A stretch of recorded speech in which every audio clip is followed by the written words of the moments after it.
අයිබෝන් Kurunegala JDM Motor Parts repair center එකට ඔබ සාදරයෙන් පිළිගන්නවා. අද දවසේ අපි තවත් Carina TI my road එකක් රීස්ටෝර් කිරීමට බලාපොරොත්තු වෙනවා. මේ කාර් එකත් අපි ගාවට ආවේ කැරියර් එකක් මාර්ගයෙන්.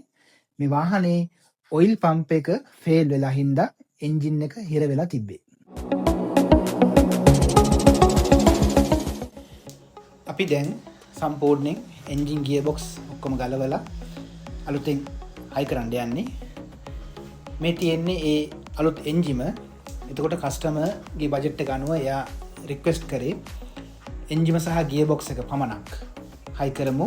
එයාගේ ඩෙල්කෝ, throttle body, ඉන්ජෙක්ටර් වගේ පරණ දේවල් එක හයි කරමු කියලා එයාගේ බජට් එක අනුව.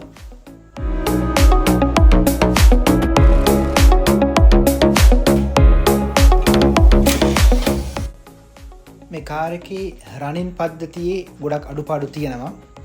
ඔයාලට පේනවා ඇති lower arm bush කැඩලා තියෙනවා.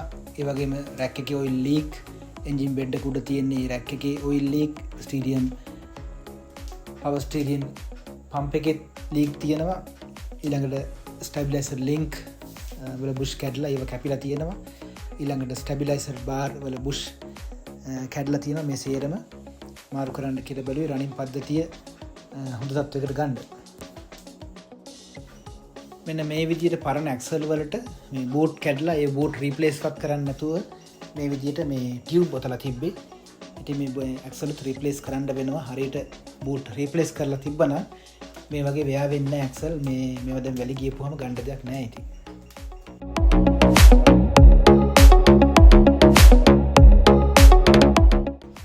වාහනේ එන්ජින් ගියර් බොක්ස් මේ විදිහට ගලවලා ඉවර කරා.